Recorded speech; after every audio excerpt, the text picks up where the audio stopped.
On va sans plus tarder ouvrir la parole de Dieu. Et en ce moment, donc, vous l'avez certainement remarqué, même si je ne l'ai pas fait remarquer, j'étais avec vous dans les épîtres de Jean. D'accord ?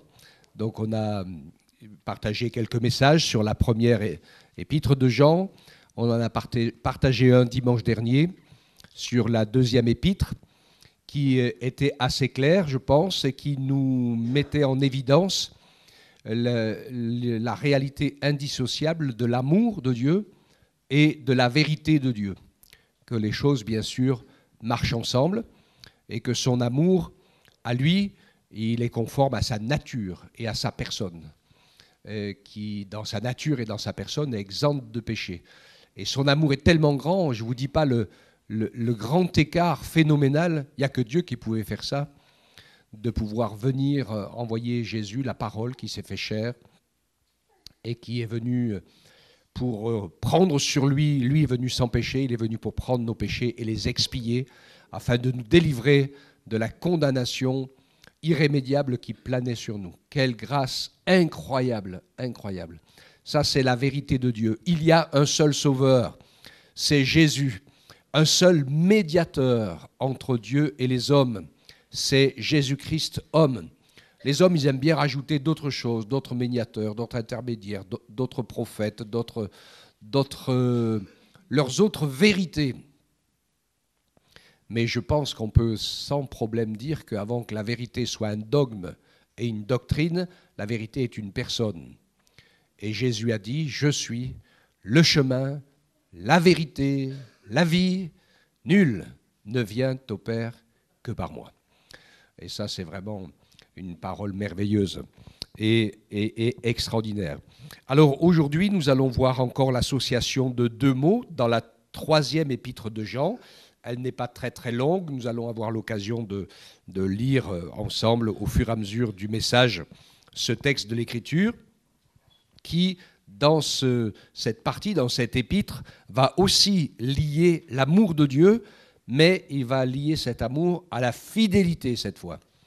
Et donc la fidélité, nous allons le voir ensemble aussi, c'est une forme de foi. Dans le fruit de l'esprit, il est traduit ou fidélité ou foi. Cette réalité qui fait que nous lui faisons confiance. Il est fidèle dans son alliance avec nous, toujours fidèle, et il veut nous apprendre à devenir de plus en plus fidèles. Je ne me fais pas d'illusions, je sais que ce n'est pas évident la fidélité à Dieu, parce que ce n'est pas juste simplement de dire je crois et j'aime Dieu, mais c'est toute une vie qui nous apprend à lui devenir fidèle et à partager avec Dieu. Et j'ai beaucoup aimé la direction de la louange ce matin, à partager avec nous cette intimité, cette présence du Seigneur. Je vous redis ce que je vous dis souvent, Dieu est tellement près de nous, son esprit habite dans nos corps, son temple. Donc il est toujours avec nous et il nous parle tout le temps. Donc si on a du mal souvent à écouter sa voix, c'est qu'on est connecté ailleurs, préoccupé ailleurs, inquiété ailleurs, et que ça nous mange, que ça nous prend tellement la tête, le cœur et les pensées, qu'on a du mal à pouvoir entendre sa voix. Vous savez que Dieu ne parle pas dans la tempête, en fracassant les rochers, vous vous rappelez, hein, ou dans le feu, mais il peut le faire aussi, hein, mais avec ses intimes, il parle dans un murmure doux et léger. Et ce n'est pas si évident que ça, à apprendre à faire silence en soi. Il y a des gens qui sont silencieux, mais on peut être silencieux et avoir des voix en nous qui hurlent de souffrance, d'injustice, de victimisation, de tout un tas de choses qui sont là et qui fait que ça brouille complètement et ça nous parasite. Je voudrais redire ce matin que Dieu est fidèle dans son amour pour nous. Il est ta réponse. Il n'y en a pas d'autre que sa présence qui répond. Amen. Alors, il y a un encouragement. Je commence avec le verset 2, je reviendrai au premier après. Le verset 2, Jean écrit donc à ses bien-aimés. Là, il écrit à Gaius. il écrivait à Kyria dans la deuxième épître. C'est très intéressant parce que le Seigneur t'écrit à toi, Gildas, Damien, il y a Annick. Je ne vais pas citer tous les prénoms, mais c'est intéressant parce qu'il nous connaît par notre prénom et il veut nous parler, bien sûr. Et il nous appelle bien-aimés. Et la prière de l'apôtre Jean est très intéressante parce qu'il disait à Gaius, son bien-aimé, ami, que j'aime dans la vérité, donc amour et vérité, ok, c'est toujours le lien ensemble, et il lui dit, bien-aimé, je souhaite que tu prospères à tous égards et que tu sois en bonne santé, comme prospère ton âme. Et en fait, ce frère de l'époque, dans la foi, eh bien, il y avait une qualité géniale que Jean avait vue, c'est que son âme était en bonne santé. Alléluia. Vous savez que c'est la clé, pas toutes, hein, mais beaucoup de maladies qui arrivent jusque dans le corps, finalement, ont pour origine nos âmes souffrantes, nos esprits abattus. Ça tourne pas rond dans notre tête, ça tourne pas rond dans notre cœur. Et donc, quand ça tourne pas rond dans notre tête et quand ça tourne pas rond dans notre cœur, eh bien, le corps, il y a des choses qui... Bon, c'est pas toujours comme ça, mais la majeure partie du temps, hein, eh bien, ça le fait. Vous le voyez bien, quand on est angoissé ou très, très inquiet, on commence à avoir des maux de ventre, ça se met à tourner comme ça, c'est notre deuxième nature. Hein. Donc, il lui donne un souhait, que tu prospères à tous égards et que tu sois en bonne santé, comme prospère ton âme. Donc que tu sois béni. Je voudrais redire cela aussi, parce que la vie n'est pas facile.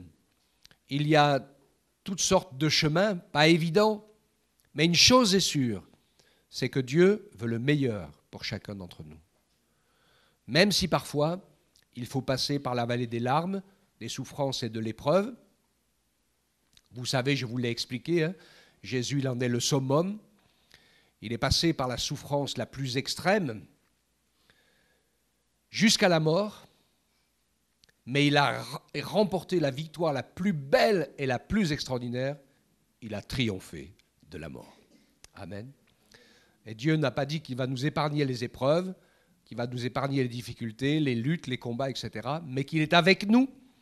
Il est avec nous tous les jours, il est avec nous dans l'épreuve, il est avec nous dans la difficulté, il est avec nous dans le combat, et il veut nous aider à trouver le chemin qui nous en fait sortir victorieux. Est-ce que c'est pas bon, ça? Je crois que c'est important de réaliser ces choses.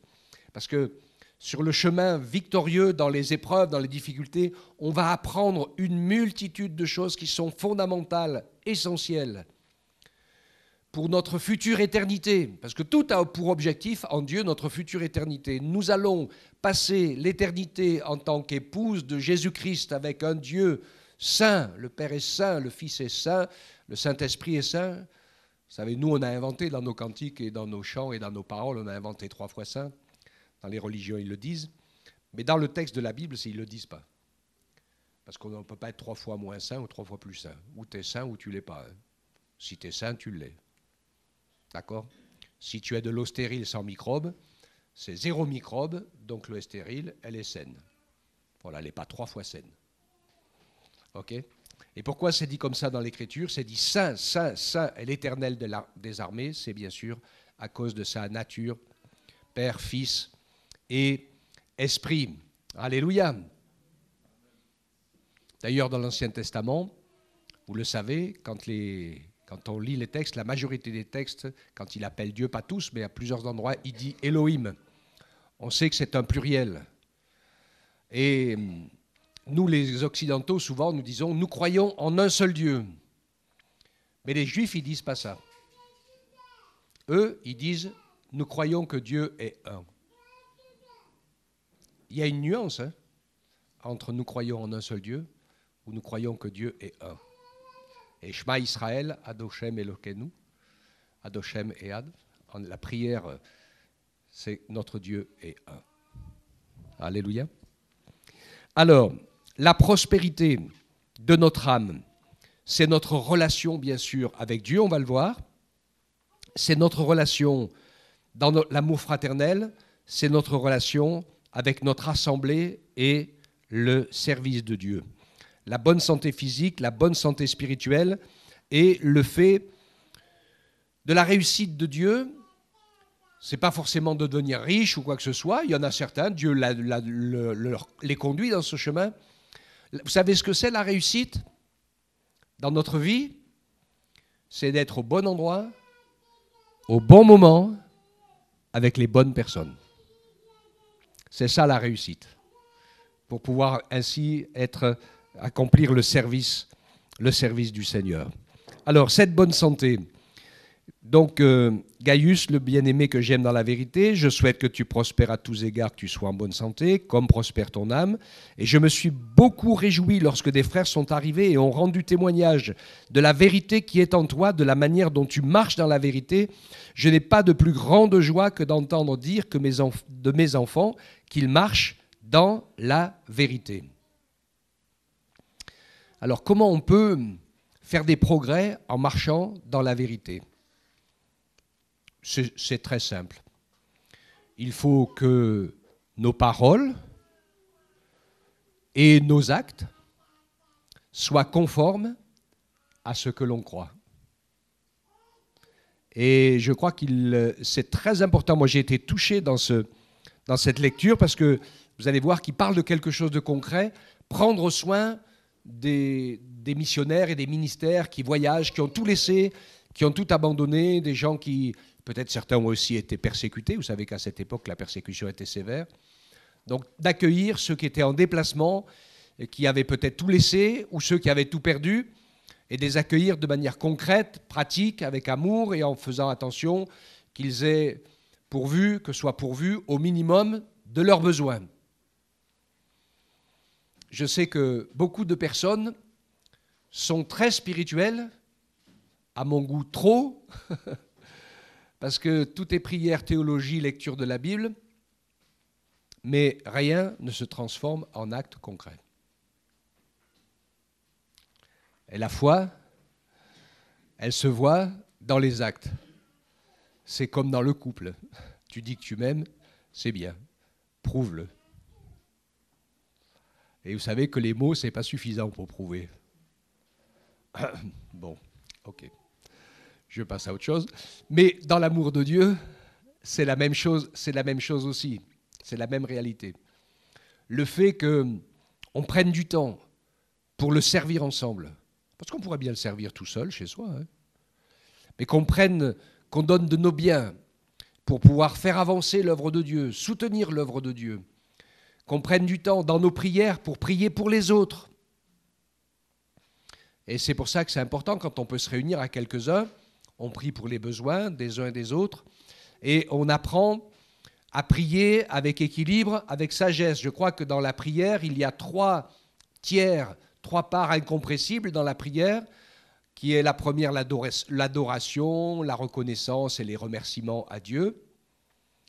La deuxième, de prier pour que Dieu bénisse, guérisse, secours, délivre, etc., etc. Et puis la troisième, qu'on aurait pu mettre deuxième si on veut, ça n'a pas d'importance, ce n'est pas un ordre de priorité, c'est la prière, la première prière que l'apôtre Paul a fait à Jésus, après qu'il se soit révélé sur le chemin de Damas. Est-ce que vous vous rappelez de cette prière? Est-ce qu'il y en a qui s'en rappellent? Cette première prière de l'apôtre Paul quand Jésus se révèle à lui et qu'il lui parle. Qui es-tu, Seigneur? Ça, ce n'est pas la prière, c'est la rencontre. Jésus va se révéler. Et la première prière qu'il fait, qui est la deuxième chose qu'il dit, c'est « Seigneur, que veux-tu que je fasse ?» C'est intéressant, hein? C'est vraiment la bonne prière. Aujourd'hui, dans le monde occidental, il dit « Je veux bien avoir ta foi, je veux bien croire en ton Dieu, mais qu'est-ce qu'il peut faire pour moi ?» C'est souvent la première prière. Mais là, et on le voit pour les premiers croyants dans l'Église où le vent de la persécution commençait à monter, le vent de la persécution commençait à s'élever, Et vous remarquerez, hein, regardez bien dans le livre des Actes et vous verrez que je ne vois nulle part qu'ils prient pour que la persécution s'arrête. Ils prient pour que Dieu leur donne amour, autorité et puissance dans ce monde des ténèbres qui les attaque pour qu'ils puissent continuer à annoncer sans crainte, sans peur, la merveilleuse et bonne nouvelle de l'amour de Jésus. Amen. Et ça, c'est impressionnant, hein? D'accord?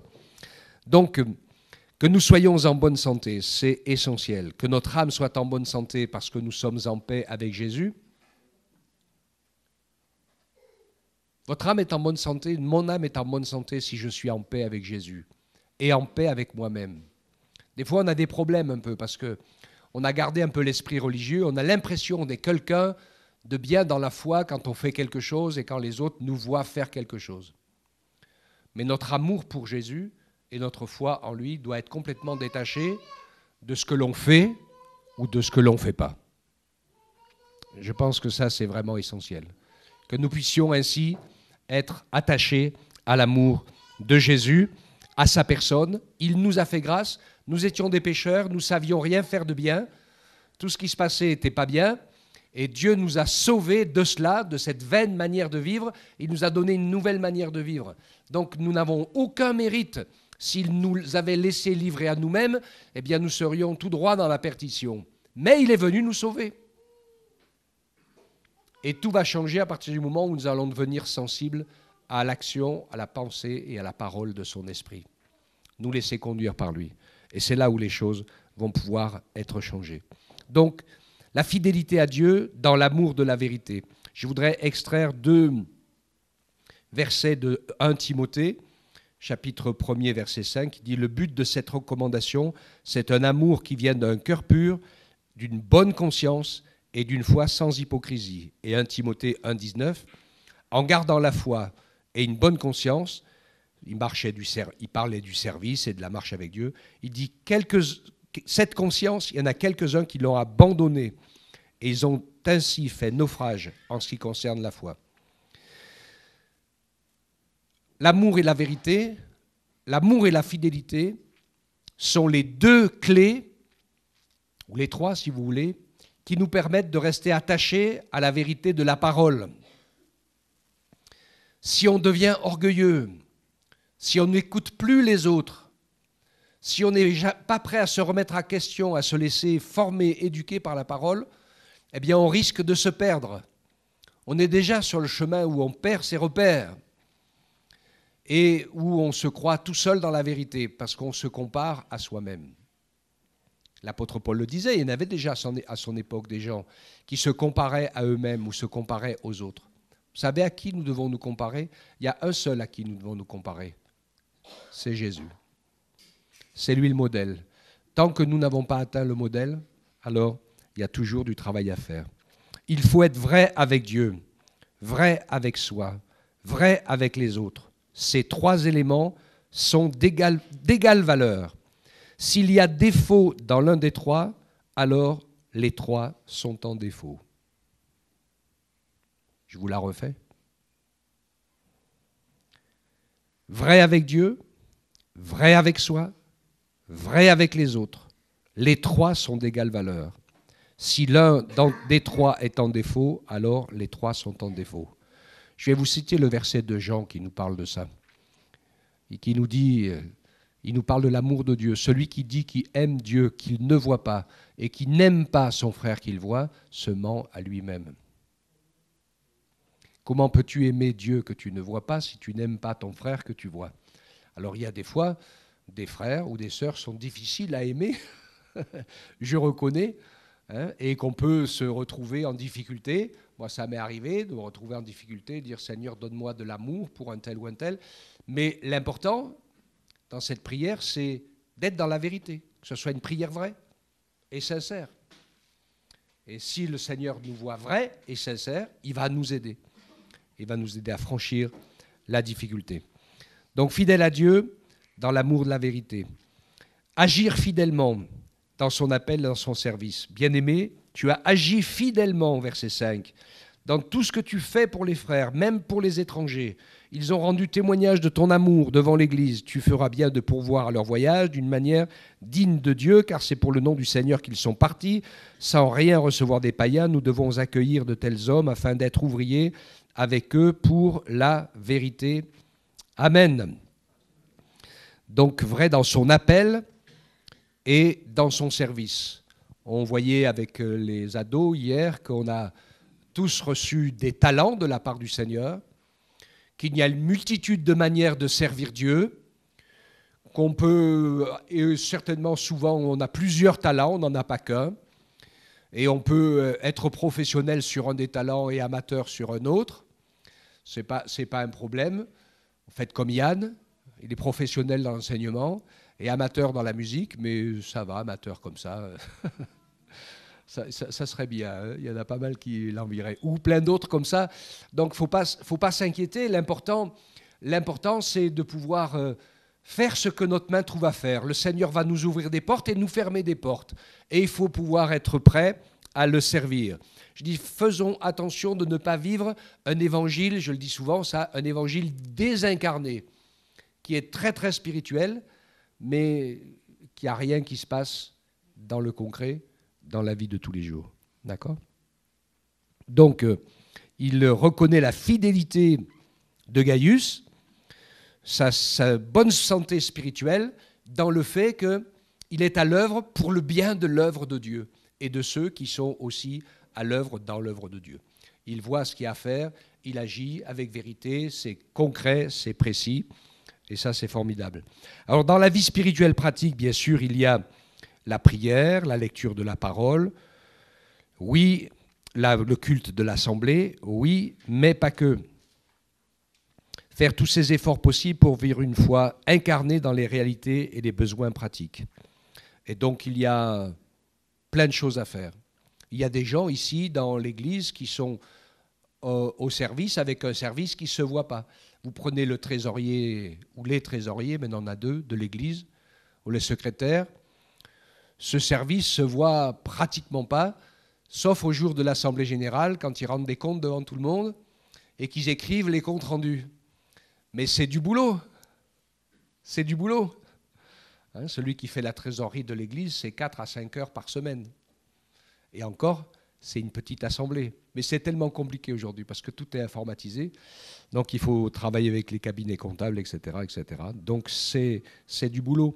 Il y a des gens qui font de l'architecture pour des églises. Vous avez des groupes de personnes, médecins qui vont soigner dans le monde pour Jésus. Il y en a qui vont pour des écoles, il y en a qui vont pour faire des plans d'église. Je me rappelle, à une époque, il y avait une équipe d'architectes et de maçons. Quand il y avait un défi sur le terrain de la mission, ils s'organisaient, ils partaient ensemble et ils mettaient la machine en route. Ils lançaient le chantier, ils faisaient les plans, etc. Et ils permettaient à l'œuvre. C'était un tel soulagement pour tout le monde. Alléluia. Et c'est le service diaconat de l'Église. Et normalement, dans l'œuvre de Dieu, quand on regarde un peu entre les lignes de la parole, on s'aperçoit que tout le monde devrait commencer par là.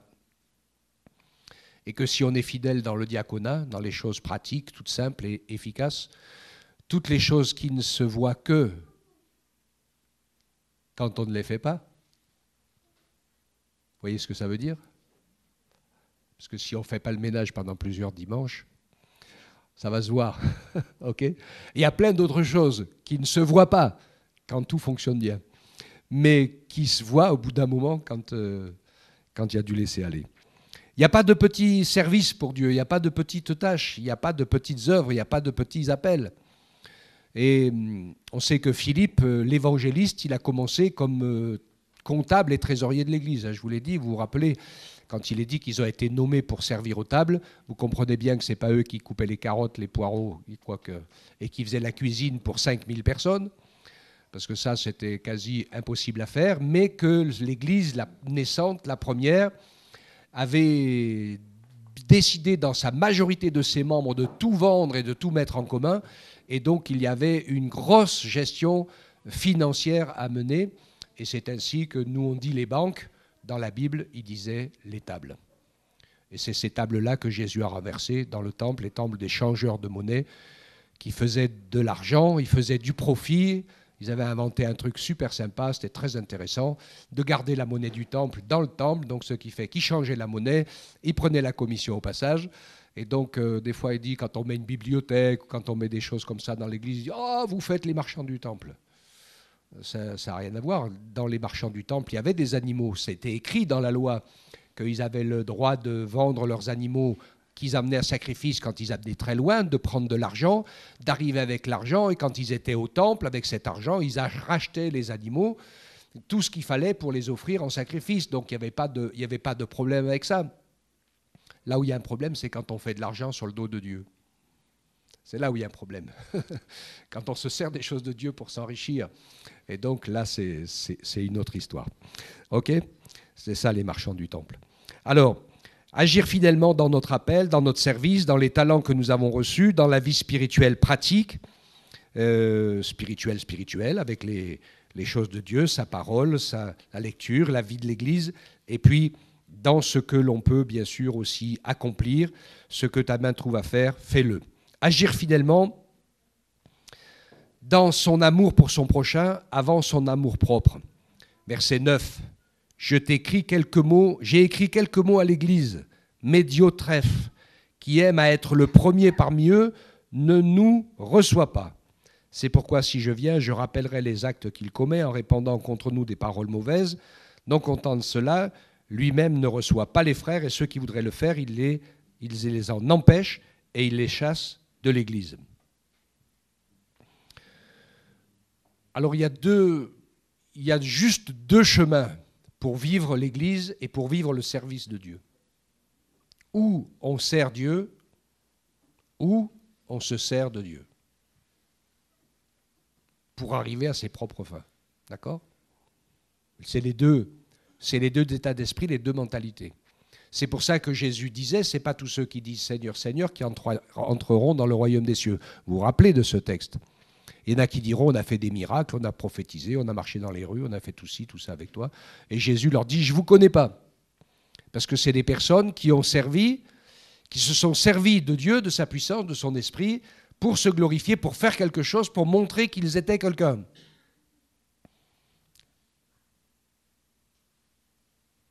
Mais les servantes et les serviteurs fidèles, eh bien, on sert Dieu, on sert ses frères et sœurs, on sert les perdus, on est au service du monde. Et nous savons que comme Jésus s'est sacrifié pour le péché du monde, eh bien, nous qui sommes dans l'esprit de Christ, eh bien, parfois, nous avons des sacrifices à faire pour bénir les autres.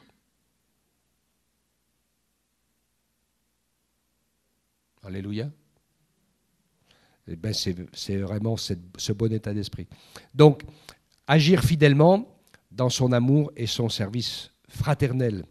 Et il y en avait plein, bien sûr, qui étaient fidèles au verset 11. Il dit, bien-aimé, n'imite pas le mal, mais le bien. Celui qui fait le bien est de Dieu, et celui qui fait le mal n'a pas vu Dieu. Tous et la vérité elle-même rendent un bon témoignage à Démétrius. Et nous aussi, nous lui rendons un témoignage, et tu sais que notre témoignage est vrai. Vous avez remarqué ? Nous, tous, et la vérité elle-même. C'est quoi la vérité qui rend témoignage ? Eh bien, c'est les faits. C'est que ce Démétrius, que nous ne connaissons pas autrement que là, s'est montré fidèle et à l'œuvre pour le bien de l'œuvre de Dieu, consacré et engagé avec un cœur sincère, avec une conscience pure. Il a fait tout ce qui était en son pouvoir pour être une bénédiction pour les autres de la part de Dieu. Donc c'est quelque chose de concret, c'est quelque chose qui s'est vu. Tu ne pourrais pas le dire si c'était juste quelqu'un qui vient et qui s'assoit, qui dit rien, qui fait rien, qui... Il n'y a pas de preuve avec ça. Hein. Mais celui qui est impliqué, et Dieu veut nous encourager à nous impliquer dans notre assemblée, parce que c'est notre maison. Alléluia. Vous savez que l'Église, c'est votre maison, ce n'est pas la mienne. Hein. Elle est plus à vous qu'à moi. Mais elle a nous tous, la maison de Dieu. Nous en sommes tous les copropriétaires. Et ça, c'est super. Donc, Démétrius, il avait un bon témoignage, et Diotrephe, non. Parce que lui, eh bien, il servait sa personne, il voulait être en vue, et il voulait que personne ne lui fasse de l'ombre. Donc c'est une vue de l'esprit, ça, hein, de craindre qu'on nous fasse de l'ombre. Tout doit être fait pour la gloire de Jésus. Alléluia. Alors, il existe quelque chose. Il dit au verset 13, et je vais terminer, « J'aurais beaucoup de choses à t'écrire, mais je ne veux pas le faire avec de l'encre et de la plume. J'espère te voir bientôt, et nous parlerons de vive voix. Que la paix soit avec toi. Les amis te saluent. Salut les amis, chacun en particulier. » Alors, je vais vous parler de la réunion de prière des anciens, qui existe ici, avec des frères qui ont quelques responsabilités dans l'œuvre de Dieu, qui sont investis. Et dans cet endroit, nous partageons, nous prions, nous rions, nous pleurons sur les choses qui ne peuvent pas se dire ou s'écrire, mais qu'on partage entre nous dans le secret pour l'œuvre de Dieu, puisqu'on est dans le secret professionnel. Et comme on en parlait avec les responsables des jeunes hier et des ados, vous inquiétez pas, si vous dites des choses, on est sous le secret professionnel, et donc sous le secret professionnel, tu es répréhensible par la loi et même à la prison et avec une forte amende si tu divulgues les secrets dits dans le confessionnal, entre guillemets, c'est-à-dire les secrets qui t'ont été confiés, sauf s'il y a des enfants en danger. Vous comprenez ce que je veux dire? Là, on a obligation de dénonciation. Alors, quand on vient de nous confier quelque chose comme ça, en général, on travaille de toutes nos forces et dans la prière pour convaincre la personne d'aller se dénoncer elle-même. C'est la meilleure chose qui puisse arriver. Sinon, on est obligé de le faire. Et donc, ça nous est arrivé dans des situations familiales compliquées, eh bien, de pouvoir dire des choses et dire il faut que tu dises la vérité, c'est absolu, c'est nécessaire, sinon tu vas perdre tout le monde. Et donc, Jean, il nous montre ici que tout ne se dit pas, que tout ne s'écrit pas, et combien c'est important d'être bienveillant. Il y a des choses que le Seigneur avait montrées, a montré à des anciens, des situations difficiles qui ont été montrées et qui n'ont jamais été divulguées à personne et pour lesquelles on a prié pour que le drame qui était en route n'arrive pas. Et c'est jamais arrivé. Parce que Dieu a exaucé nos prières. Amen. Parce que ce qu'on veut, nous, c'est le bien de chacun. Et que celui qui est debout ne prenne garde qu'il ne tombe. C'est facile de juger les autres, mais il y en a aussi des grands qui sont tombés. Donc, il n'y a pas de jugement. Mais on est dans un monde aussi où il y a plein de gens qui prophétisent des choses bizarres aujourd'hui sur les autres. Moi, je suis convaincu que la majeure partie du temps, quand le Seigneur vous montre quelque chose, dans la prière, c'est d'abord pour prier. Et la plupart du temps, eh bien, quand on s'associe à quelques-uns, et la réunion de prière des anciens, c'est une clé pour ça, parce que quand on s'associe à plusieurs pour demander au Seigneur que son secours intervienne, que son œuvre se fasse, que la délivrance vienne, que l'œuvre de Dieu soit faite, eh bien, elle se fait. Et il n'y a que dans le ciel où les choses se sont nouées et dénouées. Alléluia. Le nom de Jésus est glorifié. Amen. Mais ce que je peux vous dire, dans la réalité, c'est que le combat de l'Église est un combat terrible. Parce que l'Église de Jésus-Christ, c'est l'ennemi de Satan et des démons. C'est le seul endroit où il n'a pas le pouvoir. Si les gens ne sont pas trop orgueilleux, parce que si on est trop orgueilleux, il reprend le pouvoir. C'est le seul endroit où on lui prend des prisonniers. C'est le seul endroit où on arrache des gens à la mort, à l'échec, à la destruction. C'est le seul endroit où on l'attaque en face. Et donc on comprend qu'on a besoin de prier les uns pour les autres. Ce n'est pas un jeu, l'Église. Ce n'est pas un petit club sympa. C'est une armée. Et ceux qu'on a en face de nous, ils ne font pas de cadeaux. S'ils peuvent nous prendre notre peau, ça ne les dérange pas. Et donc, on le sait, cela. Hein. Alors je ne dis pas ça pour vous faire peur, mais juste pour qu'on soit conscient combien c'est important de prier les uns pour les autres et de veiller les uns sur les autres avec amour, avec grâce, qu'on soit comme des parents, parce qu'en fait, quel est le père qui va se mettre à écraser son fils en disant « Oh, il devient plus grand que moi, il devient plus fort que moi, il devient plus beau que moi, il devient plus intelligent que moi ». Je n'en connais pas, à part ceux qui sont pervers narcissiques. Mais comme Hérode l'était, par exemple, on disait qu'il valait mieux être son cochon que son fils. Parce qu'il tuait tous ceux, même sa propre famille, qui a essayé de lui faire un petit peu d'ombre. Mais toute personne normalement constituée, moi et puis vous les pères et les mères, ça a toujours été notre prière, que nos enfants deviennent plus grands que nous, plus intelligents que nous, plus forts que nous, plus capables que nous, et qu'ils réussissent mieux que nous. C'est pas ça? Bah, Dieu, c'est la même chose. Hein. Notre Papa du ciel, il pense la même chose. Alléluia. Et donc, ce sont ces choses qui sont nos motivations de l'amour et de la fidélité qui vont ensemble. D'accord? Le prix des choses. Et ça, c'est vraiment extraordinaire. Nous avons un Dieu plein d'amour et de vérité, c'est indissociable, et un Dieu plein d'amour et de fidélité, c'est jamais lui qui nous lâche. Jamais. Alléluia. Et je conclus avec 2 Thessaloniciens chapitre 2, versets 10 à 12, où il nous parle de la fin des temps, ça nous concerne, avec l'esprit de l'antéchrist, du mensonge, de l'orgueil, de la rébellion contre Dieu. Comme je vous l'ai dit, parfois, j'en profite pour le redire encore aujourd'hui, nous sommes en train de quitter le monde d'une certaine dualité où il y avait les croyants et les incroyants. Ça, c'était le monde d'avant. Il se termine. Le monde d'aujourd'hui, c'est un monde différent. C'est les amis de Dieu et les ennemis de Dieu. Et c'est ce qu'on voit poindre à l'horizon, et c'est ce que les derniers textes de la Bible nous parlant de la fin, ils nous parlent de cet impie, vous regarderez dans les Thessaloniciens, qui arrive avec toutes les séductions de l'iniquité ou de l'injustice pour ceux qui périssent, parce qu'ils n'ont pas reçu l'amour de la vérité pour être sauvés. Aussi Dieu leur envoie une puissance d'égarement pour qu'ils croient au mensonge, afin que soient jugés ceux qui n'ont pas cru à la vérité, mais qui ont pris plaisir à l'injustice. Et tous ces versets vont ensemble et sont inséparables, parce qu'ils vont se dire, mais si Dieu n'a pas donné l'amour de la vérité à quelques-uns, comment ils peuvent faire? Ils ne peuvent pas y arriver. Alors l'explication, elle est plus bas. C'est impossible au Saint-Esprit de donner à quelqu'un l'amour de la vérité si cette personne, elle prend plaisir à l'injustice.